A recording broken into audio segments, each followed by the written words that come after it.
Talaga? Ganun ang pakiramdam? Parang wala akong sarili. Walang laman yung sarili ko na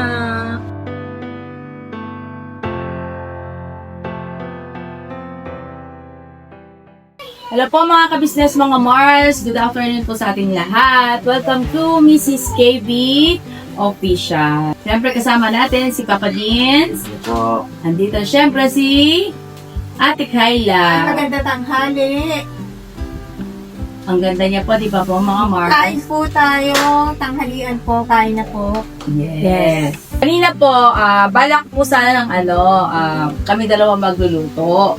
Pero nakita ko si Ate Kayla ay medyo busy. Ngayon, sabi ko, paglulutuan ko na lang si Ate Kayla ng, anak, chicken apretada. Yo. Ano masasabi mo nak sa luto ko? Super, lalaki po ng chop ng chicken. Talaga? Oo. Tapos, ano ba gusto mo? Malaki, maliit? Malaki. Para po na tol. Yun, siyempre, malaki. Ano ang paborito mong, kanina, ulam? Pork steak. Steak. Beef steak din, paborito mo. Kahit yung yung karning baka. Oo. Anong luto?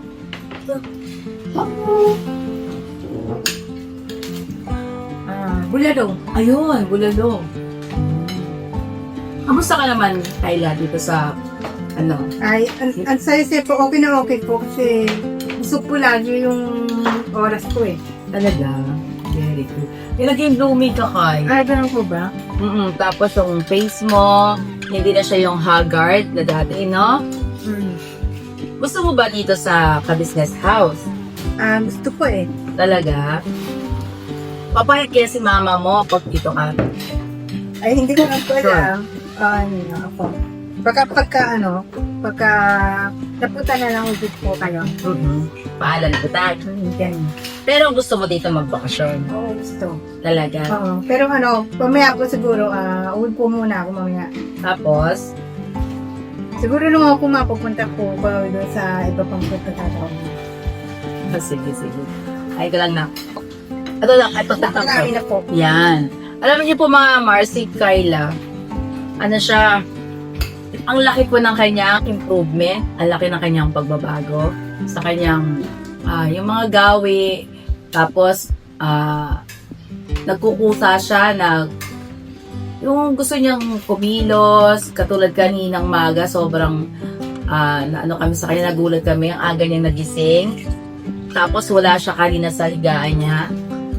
So, namin siguro may binili lang. Saan ka pa pumunta kanina, Kay? Sa tindahan ko hinuhunta ako kasi akala nila wala na ako. Tapos nandito ka, Sino sabi? yung tapos may tindahan, malapit lang. Parking stall. Alam mo, pinili mo na. Kape. Yun. Si Kayla po, gusto niya magkape. Pero, ang ko sa kanya, sa pagkakape niya po, nakita ko naman, nakakatulog po siya eh. Yung sinasabi niyang nakakatulog ka diba Kay?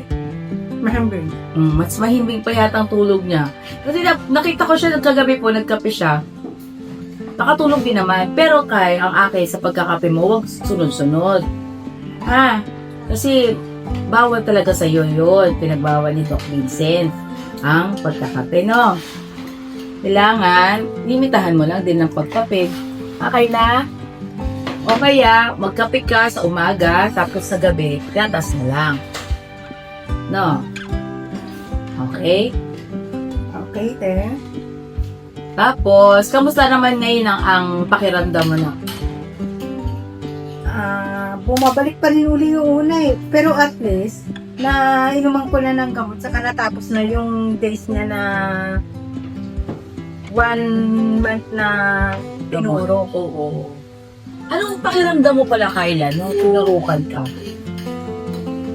Anong pakiramdam lang? Yung sa katawan mo, yung, di ba kasi, minsan pag tinurukan tayo, nakakatulog. Ikaw, anong naging pakiramdam mo na? Ayun yun. Parang wala akong sarili. Walang laman yung sarili ko na hindi ako mapakali. Tapos siya yung nag-teach yun ng sarili ko. Hindi ako papaligan nun. Talaga? Tapos pagka ano, ayaw ko dadating na sila dun. Nakakampahan ko na. Oo, kasi may naman ang gamot eh. Oo. Ibig sabihin, doon sa tinurok sa iyo, anong pakiramdam mo? Aligaga ka? Pag-iisip mo? Aligaga, parang ano yung... Ganun nga, sinunod ko na lang po kasi para din naman doon yun eh. Nagbigay din naman po si Doc Vincent ng gamot. Ano ka? Ano yung pakiramdam mo na nahihilo ka ba? Inaantok ka? O yung parang mainitin ang ulo mo? Hindi ba gano'n ang... Minsan may initin ulo, pero hindi naman ako nahihilo. Na ano lang na pubuklutin kasi ano yung siya yung nagpo-control ng ano. Nagkocontrol ng isip mo? Gano'n? Oo, parang kataglay niya yung tinuro. Talaga? Gano'n ang pakiramdam? Tapos, anong klaseng, anong, ayan, dito na si Bong! Bong! Yung Ay, ka, Thank you Bong! po, kain na po. Kain ka, Bong! Kanapigan. Meron ba kayo, Ted? Kapila, meron ba kayo? Oo, meron tayo sa church. Gusto mo mag-church? Na. Wow! Gusto mo kasama si Kayla mag-church? Hindi ba? Baka hanapin sa kanila yan. Okay. Sige. Baka hanapin sa kanila yan.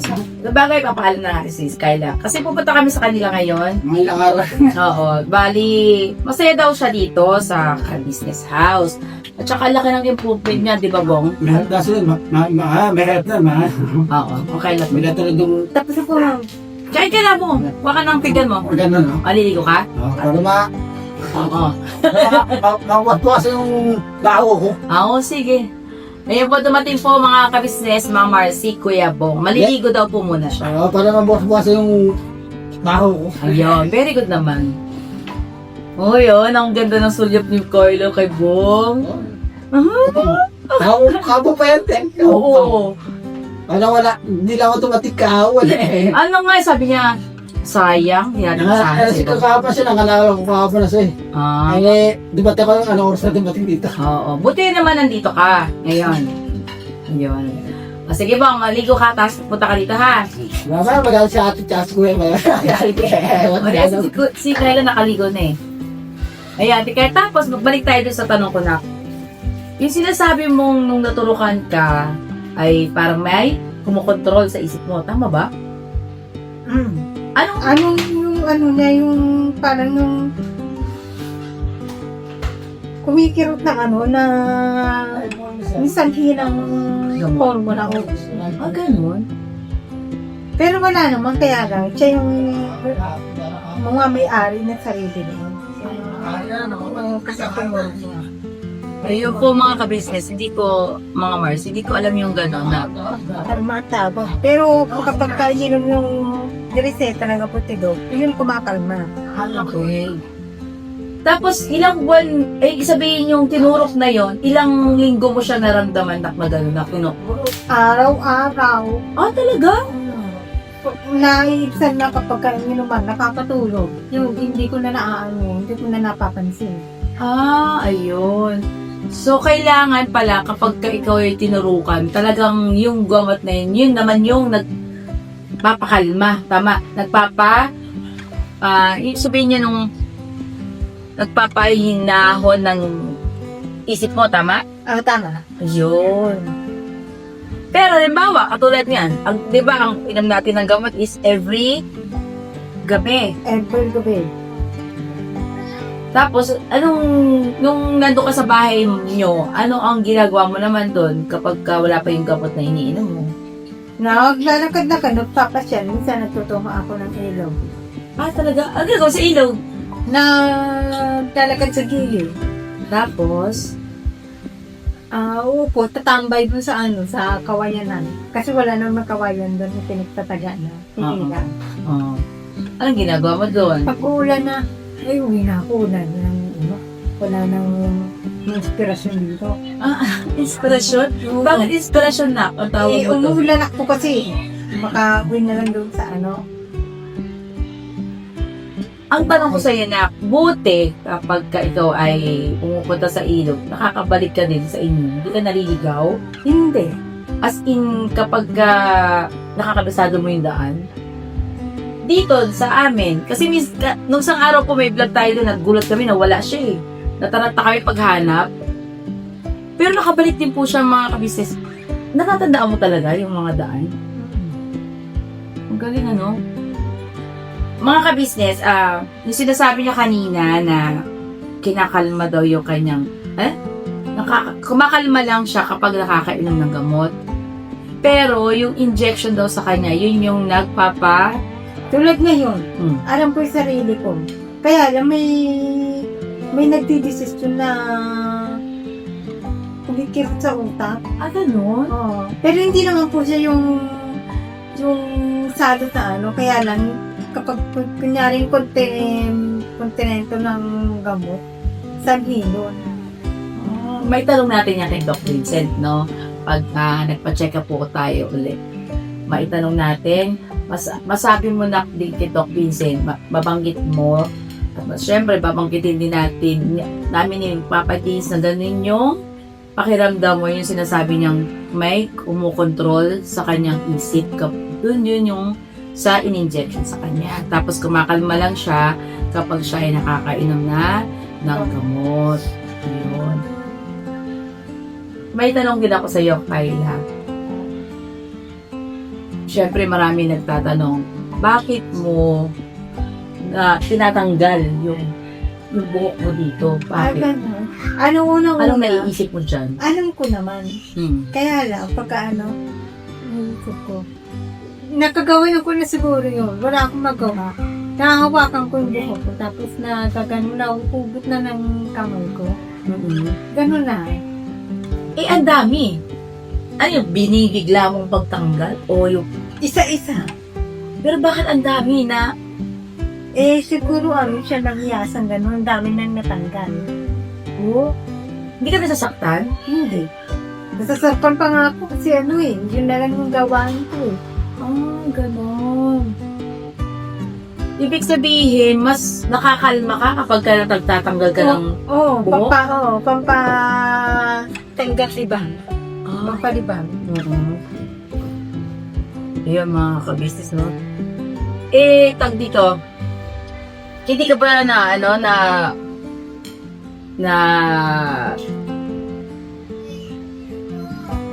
ganyan na itsura mo ng buhok mo?